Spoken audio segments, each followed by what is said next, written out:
Hello and welcome to another CAD Swift feature release video. In this episode we're going to be going through the recent updates to Infinite Gutter Plus, which is our roof edging tool for ArchiCAD. So there are only a couple new updates, but they're pretty big and they're pretty cool.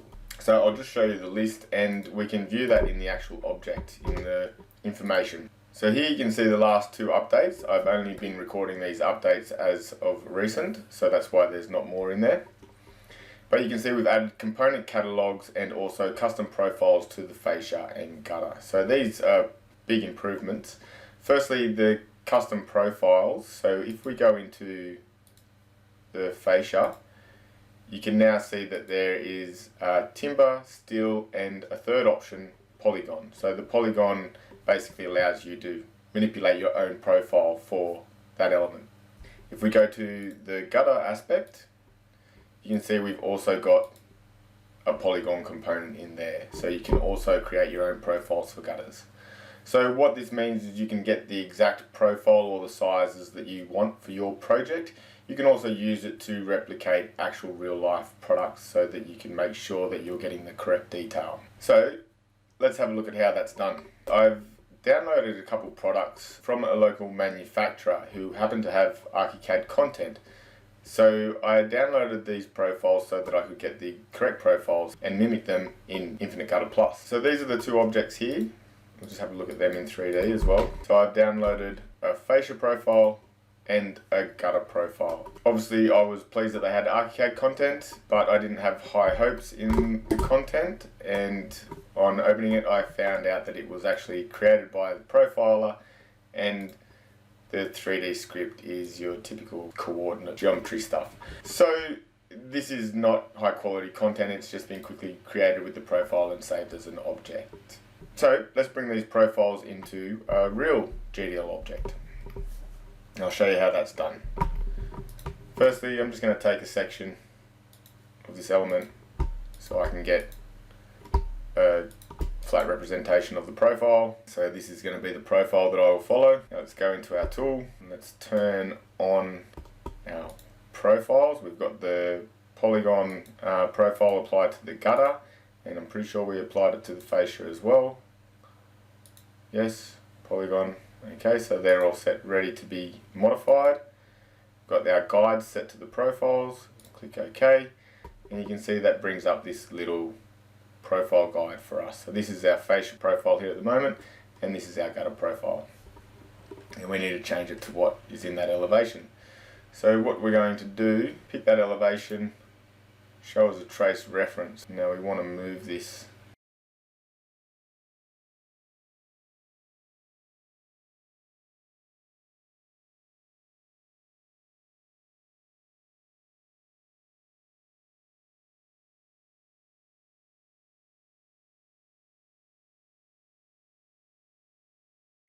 Okay, now we've got our reference in place, all we need to do is trace it. So we select the element and we start shifting the nodes around.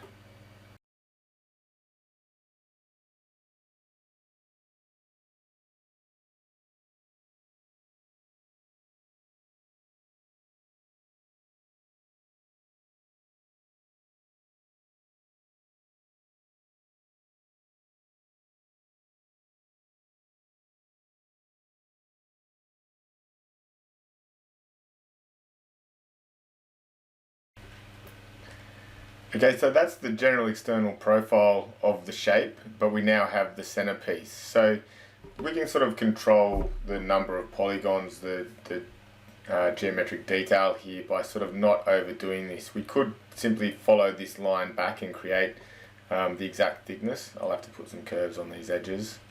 Just want to make sure I've got all the right hotspots first. But I think it's probably more logical to just sort of cut a rough shape out of the center here. So that's what I would do personally.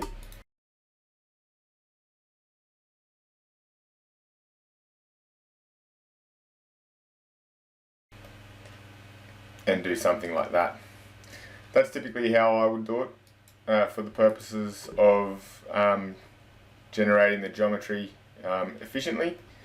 You could even reduce it further by just having this line continue straight down. However, that'll be dependent on the needs of your project and how much detail you need to save. So now that we've got all our points in place, see, I probably wouldn't even bother curving these edges here because it's really not significant to ArchiCAD and to your representation.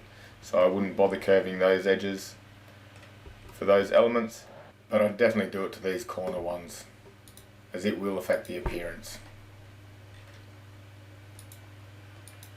So perhaps not these ones in the back, but definitely these ones up the top.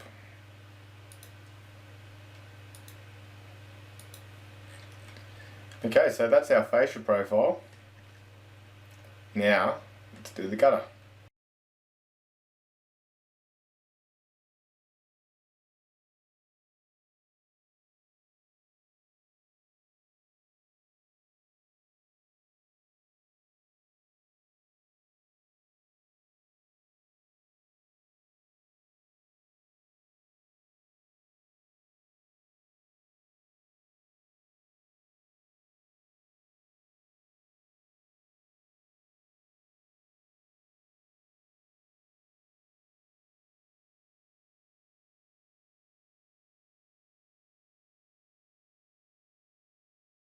Once again, when you're shaping up this profile, you can also consider the efficiency of the profile based on what your documentation needs are.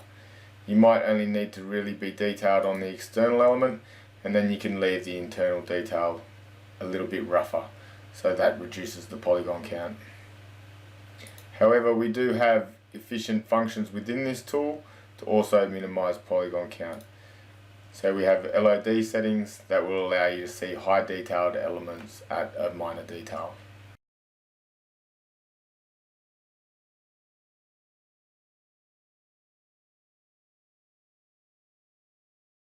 Okay, and there we have our gutter profile. So let's have a look at this thing in 3D.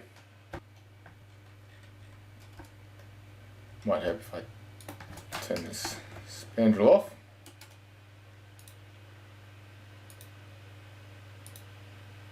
Turn both of them off.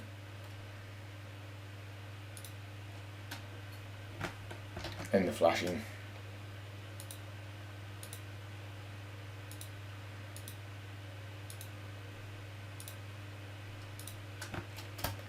So there, you can see our profiles that we just created in 3D. Another thing we can do here is we can actually get this soffit to go up into the right position up in here. So I can just adjust that, go to my soffit. This is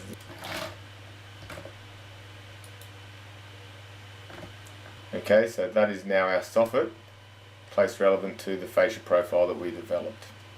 That is how you can basically put custom profiles in the fascia and gutter. You can actually use this tool to do some really sort of crazy stuff. So you can use this tool in a lot of flexible ways. Now that we've created this profile, it's very important that we get on to the second update, because this is how we can store these profiles. So if I go into the tool, I'm going to go back to the main menu. So this is our new components menu. This menu is replicated in the infinite openings tool and the infinite joinery tool. So we have this same sort of components menu that gives you the hierarchy of the tool's functions broken down into the tool's components. Each of those components then has an assigned catalog that you can store the settings of that component in. So we have just defined a fascia profile, so we want to store a fascia component. So we go into our fascia menu, and you can see it gives us most of the interface. In fact, I think in this object it gives you the complete interface of that fascia page. We can go to the actual fascia page and we see that interface without the clutter of the rest of the menus around it. Or we can just manage this element in here. Now, we've applied a profile already by defining it. So we've set it to polygon and we've defined our profile. All we need to do now is store this element. So if I name this as profile 1, and then I just hit upload, you see, if you have a look here, we have one sample already in our database. I'm not going to select that because that's going to change our profile.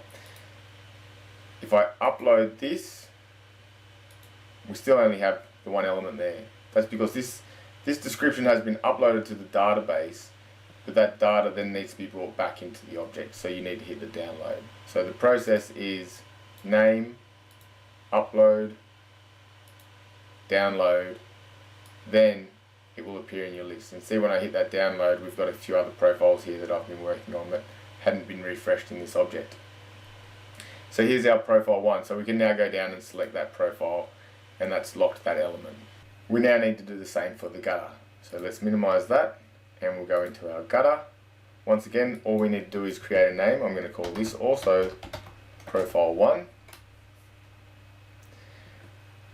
I can name these the same because they're going into different catalogues. So you don't have to name it gutter profile 1 and fascia profile 1, because the gutter profile is going into a different database than the fascia profile. Upload, download.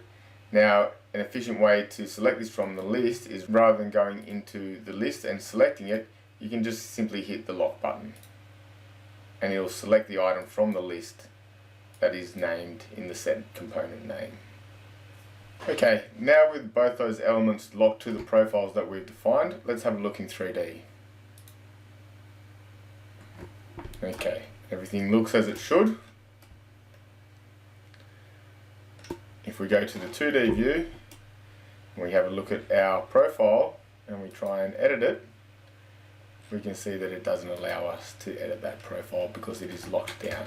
However, if we go and unlock that component, we can very easily make some changes.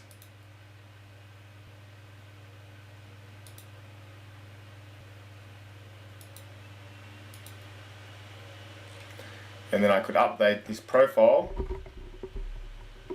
show you, if I lock it to the old profile, it'll revert back. So if I just go lock that back to profile 1, you can see the profile goes back to the way we wanted it. I'm just going to undo that now. And now what I'm going to do is I'm going to update this profile. So if I go back into the fascia and do another upload, download, and lock, now this is my new profile. So basically what you can do with this is you could create your profile for your project. Say it's just gutter profile, call it profile 1, and if someone says the gutter profile is changing, then all you do is change that description in the catalogue by editing this one profile and uploading it, and then everywhere you've placed the element throughout the project, that gutter profile will change to your update. So this is a very efficient way to manage your project components. Okay, and that is it for this feature release. I hope you enjoyed the video, and I hope you look forward to these enhancements that we've made to this tool. Of course, please comment below on what you think of this tool, what you'd like to see, what you like about what you do see or what you dislike, and we'll respond to all your comments and questions. And as always, please like this video and subscribe if you haven't already, and share it with other ArchiCAD users. Thanks for watching, and we'll see you in the next one.